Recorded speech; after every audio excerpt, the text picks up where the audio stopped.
कि जो राम को लाए हैं हम उनको लाएंगे। ये तो मोदी ने कही थी। तो मोदी तो झूठ बोलने में, नौटंकी करने में माहिर है।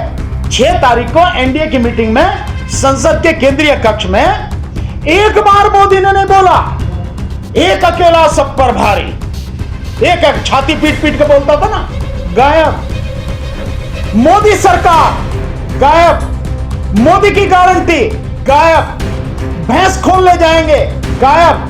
बकरी खोल ले जाएंगे गायब। टोटी खोल ले जाएंगे गायब। मुसलमान गायब। मस्जिद गायब।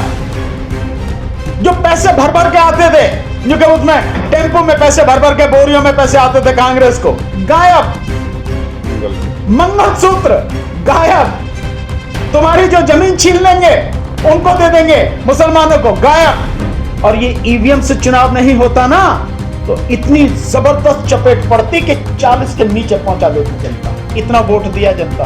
संविधान बदलने की जो बात कर रहे थे बीजेपी, अरे मोदी की औकात थोड़ी है संविधान बदल सकता है। यही बात इस बात को सिद्ध करती है कि मोदी किसी का सगा नहीं, किसी का भी मरीजे इश्क है, रोता है क्या, और आगे आगे देखिए होता है क्या।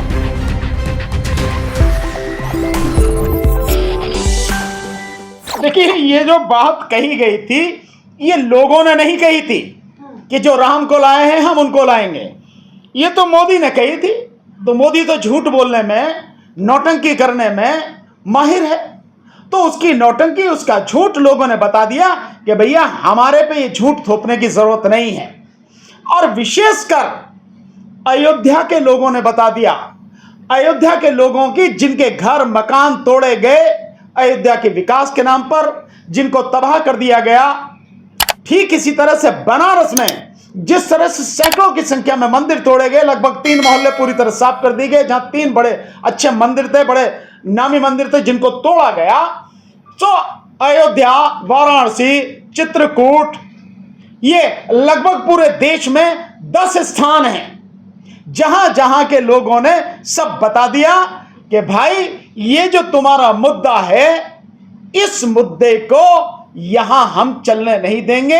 ये देश सबका है, सबका रहेगा, सबका था। तो लोगों ने समझदारी से काम लिया और ये मुद्दा सब गायब हो गए। अब मोदी क्यों नहीं बोलता? अब गायब किस तरह से हो गए?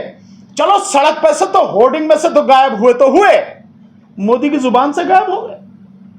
6 तारीख को एनडीए की मीटिंग में संसद के केंद्रीय कक्ष में एक बार मोदी ने नहीं बोला एक अकेला सब पर भारी। एक छाती पीट पीट के बोलता था ना, गायब। मोदी सरकार गायब। मोदी की गारंटी गायब। भैंस खोल ले जाएंगे गायब। बकरी खोल ले जाएंगे गायब। टोटी खोल ले जाएंगे गायब। मुसलमान गायब। मस्जिद गायब। जो पैसे भर भर के आते थे, जो कि उसमें टेम्पो में पैसे भर भर के, बोरियों में पैसे आते थे कांग्रेस को, गायब। मंगलसूत्र गायब। तुम्हारी जो जमीन छीन लेंगे उनको दे देंगे मुसलमानों को, गायब। ये हालत है। तो अभी तो एक चपेट लगी है जनता की। यह है लोकतंत्र और इस देश के लोगों की परिपक्वता, जो लोकतंत्र को जानते हैं। और ये ईवीएम से चुनाव नहीं होता ना तो इतनी जबरदस्त चपेट पड़ती कि 40 के नीचे पहुंचा देती जनता। इतना वोट दिया जनता ने। 400 पार नहीं कर पाई बीजेपी। 400, मैं कह रहा हूं 40 पार नहीं कर पाती अगर ईवीएम हट गई होती तो। और ईवीएम के बावजूद भी ये जो 2 करोड़ के लगभग वोटें बढ़ाई गई हैं, अगर ये वोटें नहीं बढ़ाई जाती तो भी 120 पार नहीं कर पाती। ये स्थिति है मोदी की।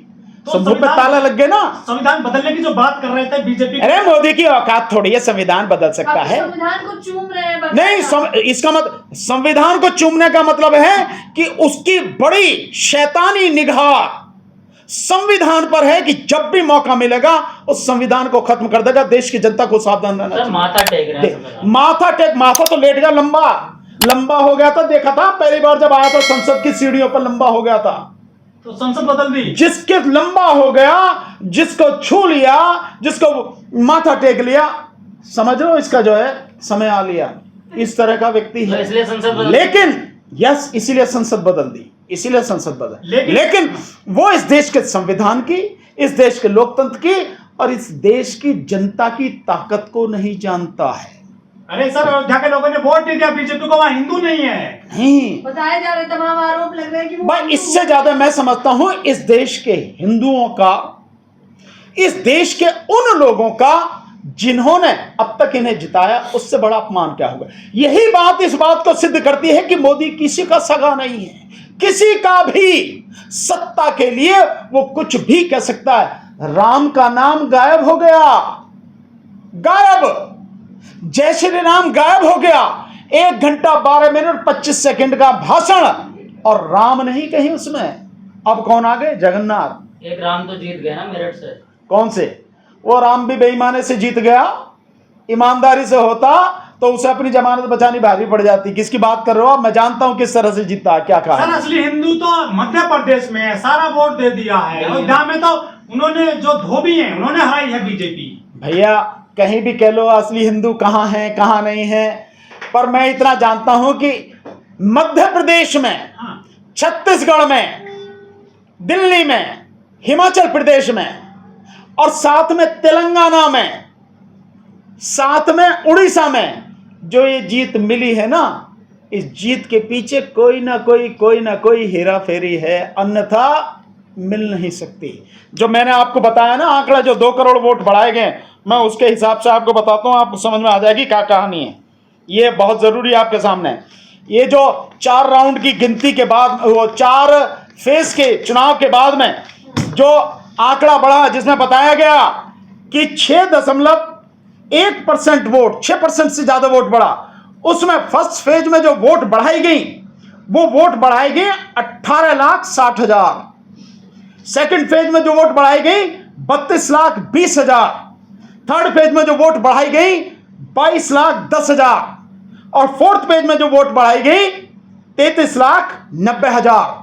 कुल मिला के लगभग 1,07,00,000 ये वोट बढ़ाई गई। ये सब कुछ डाटा है, हवा में नहीं है, इलेक्शन कमीशन द्वारा।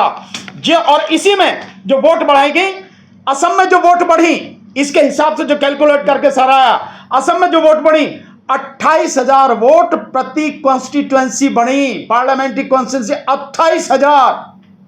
कई ऐसी सीटें हैं जो 20,000 से नीचे पे हारी है, 20,000 से नीचे पे। इसके बाद जो तेलंगाना में है 60,000 वोट प्रति कॉन्स्टिट्यूएंसी बढ़ाई गई, 60,000। महाराष्ट्र में 30,000 वोट प्रति कॉन्स्टिट्यूएंसी, वेस्ट बंगाल में 30,000 कॉन्स्टिट्यूएंसी प्रति 30,000 वोट प्रति कॉन्स्टिट्यूएंसी, बिहार में 15,000, उड़ीसा में 17,000, कर्नाटक में 13,000 से लेकर 15,000 ये वोटें बढ़ाई गई, तब जाके यहां आए हैं। अन्यथा तो सारा घमंड वैसे तो धूल में मिल गया है, पर रस्सी जल गई, बल नहीं गए। वो मोदी का हाल है। बावजूद इसके अपने दम पर सर वो नहीं बना पाए। 17 मंत्री हारे थे मोदी जी के इस बार, 17 मंत्री। अरे मोदी खुद हार जाता भाई, अगर बेईमानी नहीं होती।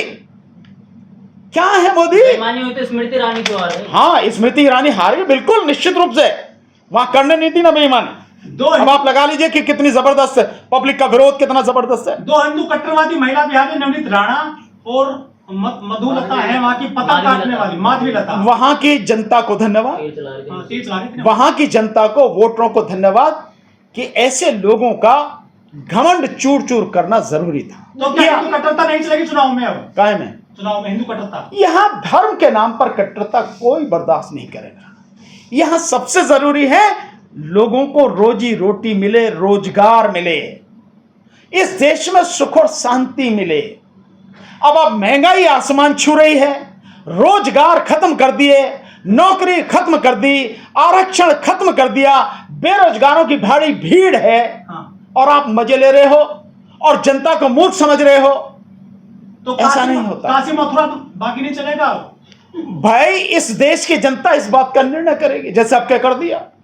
तो मतलब संविधान बचेगा, 100% संविधान को कुछ नहीं कर सकता। इसने जितनी कोशिश करनी थी कर ली। अब आने वाले समय में, आने वाले चुनाव में जो बचा कुचा ये कूड़ा कचरा है, सारी जनता इसको साफ कर देगी, चिंता मत करो। नीतीश बाबू ने इस बार पलटी नहीं मारी, लेकिन हालांकि वो अभी भी कह रहे हैं कि विशेष राज्य का दर्जा दिया जाना चाहिए। क्या लगता है, मोदी जी मानेंगे? वक्त का इंतजार कीजिए, आने दीजिए, कौन कहां जाएगा, क्या होगा, सबके सामने आएगा।